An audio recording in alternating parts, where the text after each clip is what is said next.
INOX India अपना IPO लेके आई है जिसकी ओपनिंग डेट है 14 दिसंबर और 18 दिसंबर को ये आईपीओ क्लोज हो जाएगा।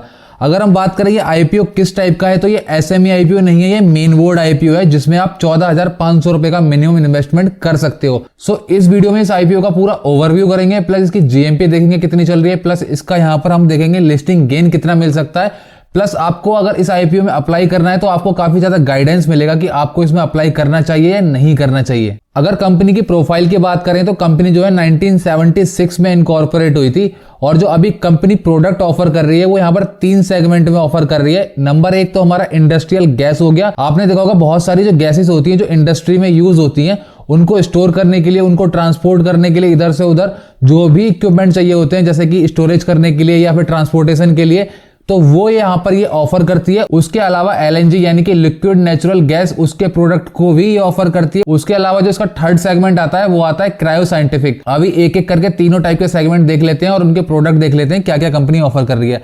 अगर मैं बात करूं इंडस्ट्रियल गैस की तो यहाँ पर आप देखो स्टोरेज टैंक हो गए, ट्रांसपोर्ट टैंक हो गए, माइक्रो बल्क यूनिट हो गई, वेपोराइजर एंड पाइपिंग हो गई। अगर मैं बात करूं इंडस्ट्रियल गैस के लिए तो यहाँ पर आप देख सकते हो इस टाइप के टैंक्स जो इंडस्ट्री में यूज होते हैं गैस को स्टोर करने के लिए, तो उस टाइप के टैंक यहाँ पर कंपनी बनाती है। आपने देखा होगा बहुत बड़ी बड़ी कंपनी होती है उनको स्टोरेज करने के लिए एक जगह चाहिए होती है। अब वो जगह कोई एक खाली जगह में तो स्टोर होगी नहीं, तो उसके लिए क्या है ना, इस टाइप के टैंक्स बनाए जाते हैं और इन टैंक्स को जो है कंपनी मैन्युफैक्चर करती है। इसके अलावा अगर आपको किसी गैस को ट्रांसपोर्ट करना है यानी कि एक जगह से दूसरी जगह लेके जाना है तो उसके लिए भी कंपनी क्या है इस टाइप के ट्रेलर है या कंटेनर है जो कि ऑफर करती है अपने प्रोडक्ट में। उसके अलावा अगर मैं बात करूं तीसरे नंबर की यहाँ पर वेपोराइजर एंड पाइपिंग, मतलब आपने इंडस्ट्री में जो देखा होगा पाइपिंग के थ्रू गैस जाती है। एक जगह स्टोर तो कर ली हमने बट आपको सप्लाई चाहिए तो सप्लाई करने के लिए जो पाइपिंग वगैरह होती है वो भी कंपनी यहाँ पर उस टाइप के प्रोडक्ट ऑफर कर रही है। अब आता है हमारा सेकंड सेगमेंट जो कि है एलएनजी यानी कि लिक्विफाइड नेचुरल गैस। अब बेसिकली अगर हम इसका इंडस्ट्री में यूज देखें तो ये देखो इस टाइप से ना एलएनजी की सैटेलाइट स्टेशन बना रखे हैं, इसने मोबाइल रीगैस यूनिट भी बना रखी है। मतलब मोबाइल इन द सेंस कि आप एक जगह से दूसरी जगह इसको लेके जा सकते हो। जस्ट लाइक आप यहाँ पर देखो सिंपल इसने एक स्टोरेज बना दिया टैंक का, उसको आप यहाँ पे गाड़ी में जोड़ के आगे लेके जा सकते हो। अब वो ट्रेलर हो सकता है या कुछ भी हो सकता है, वो आप पे डिपेंड करता है। अब मैं बात करूंगा ऑटोमेटिक गैस स्टेशन की, तो इस टाइप के जो है फ्यूलिंग स्टेशन भी कंपनी ने बना रखे हैं जो जगह जगह पे लगे हुए हैं। अब यहाँ पर ये एज अ फ्यूल भी काम करता है, जिसको भी रिक्वायरमेंट होती है वो यहाँ से फ्यूलिंग करा सकता है। कुछ गाड़ियों में भी जो है ना फ्यूल का यूज किया जाता है, जो हमारी एलएनजी होती है यानी कि लिक्विफाइड नेचुरल गैस, वो कई बार गाड़ियों में भी यूज होती है। इस टाइप से गाड़ियां होती है उसमें जो सिलेंडर का यूज होता है उसको भी कंपनी मैन्युफैक्चर करती है। तो इसके अलावा कंपनी जो है ना काफी सारे प्रोडक्ट हैं जिनको मैन्युफैक्चर कर रही है। अब उसके अलावा हमारा थर्ड सेगमेंट आता है वो आता है क्रायो साइंटिफिक। आपने देखा होगा जो सैटेलाइट्स वगैरह जो होती हैं, हमारे जो साइंटिस्ट होते हैं वो रिसर्च करते रहते हैं, तो उसके लिए जो भी गैसेस वगैरह या फिर सैटेलाइट को ऊपर भेजने के लिए जो भी गैस इन टाइप का जो भी इक्विपमेंट होते हैं वो यहाँ पर ये कंपनी बनाती है। अब एक बार कंपनी के फाइनेंशियल्स देख लेते हैं, कंपनी आखिर कैसा परफॉर्म कर रही है। अगर मैं एसेट्स की बात करूं तो 687 करोड़ के इसके एसेट्स से 2021 में, अब जो कि 1155 करोड़ के हो चुके हैं 30 सितंबर 2023 तक। अगर मैं रेवेन्यू की बात करूं तो 608 2021 में इसका रेवेन्यू था, जो आज की डेट में हो चुका है 580 करोड़ का। अब यहाँ पर जो डेटा है सिर्फ 6 मंथ्स का है, तो आपको इसके लिए डबल करना होगा तो अप्रोक्स 1200 करोड़ हो जाएगा। अब मैं प्रॉफिट आफ्टर टैक्स की बात करूं तो 96 करोड़ का इसका प्रॉफिट था 31 मार्च 2021 को। अब 30 सितंबर 2023 को इसका प्रॉफिट हो चुका है 103 करोड़, यानी 100 करोड़ आप मान लो।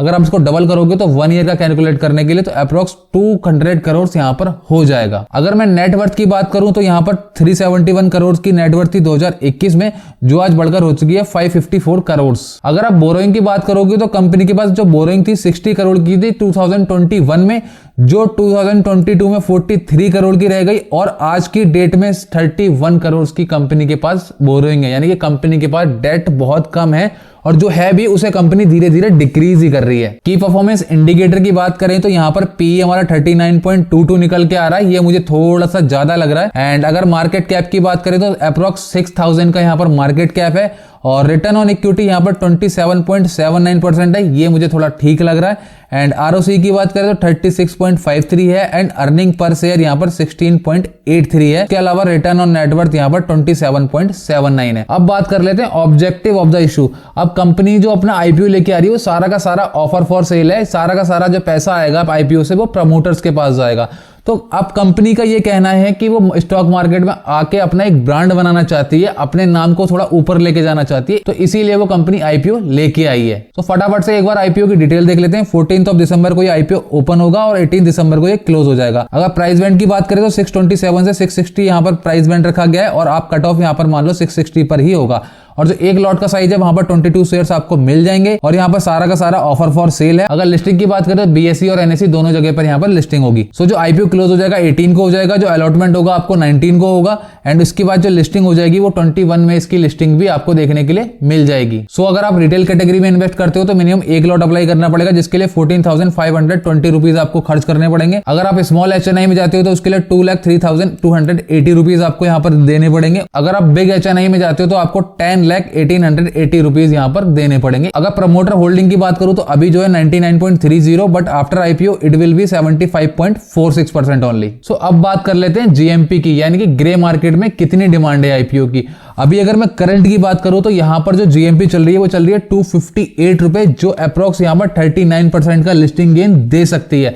सो अभी यहाँ पर ग्रे मार्केट में डिमांड आई है या ऊपर नीचे भी अभी होगी। अभी करंट की जो जीएमपी चल रही है उसके अकॉर्डिंग यहाँ पर 39% का यहाँ पर आपको लिस्टिंग गेन देखने के लिए मिल सकता है। सो बेसिकली मैं इस आईपीओ में लिस्टिंग गेन के लिए अप्लाई करूंगा, बट अगर मुझे अच्छा लिस्टिंग गेन नहीं मिलता तो मैं इसको थोड़ा लॉन्ग टर्म के लिए छोड़ सकता हूं, क्योंकि यहाँ पर मुझे आईपीओ जो है थोड़ा ठीक लग रहा है। अगर मुझे अच्छा लिस्टिंग गेन नहीं मिलेगा तो मैं इसको लॉन्ग टर्म के लिए छोड़ सकता हूं। आप मुझे अपना डिसीजन जरूर बताइएगा, आप यहाँ पर क्या करने वाले हो, आप लिस्टिंग गेन के लिए अप्लाई करोगे या फिर लॉन्ग टर्म के लिए अप्लाई करोगे।